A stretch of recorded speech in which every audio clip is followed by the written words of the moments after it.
Well, here we're looking at the Dow, and we talked about for some time that my target was the 17,200 range. I felt there would be very significant resistance. We hit the high of 17,172 and then started really backing off a little bit on it in the day.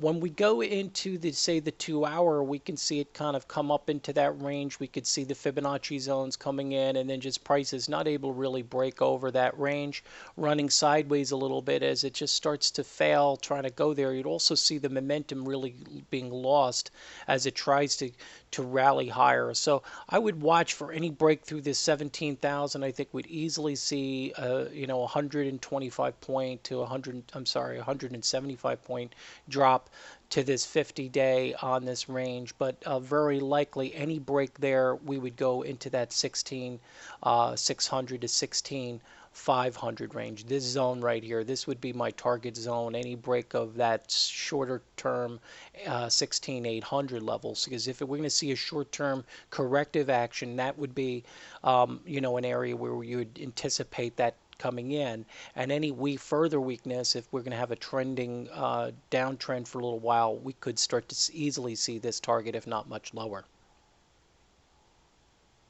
Also, I just want to point out here that this could also get even more bearish as you start to look at it on the on the daily. You could see what I mean here as it comes up. We talked about it coming into this range, and if you see it start to break back down through these levels and take out any of these ranges, especially 16,000. I think if we break through 16,000, I think that's going to be very bearish tone.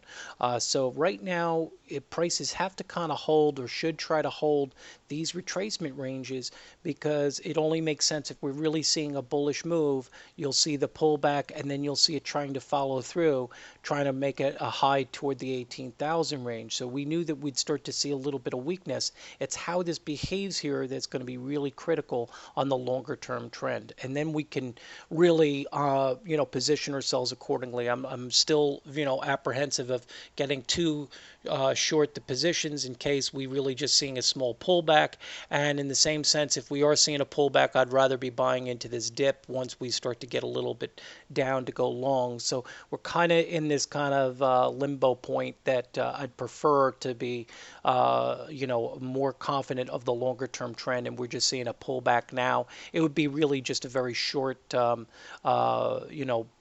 in the trend, or it could be a little longer, but what I mean is I could go short some of these issues that we've already went short, and it may be just a real quick trade. So if I find something that makes sense, we'll do that, or even alongside, but I got to wait for this to kind of be the right moment here with this, because we'll get chopped up.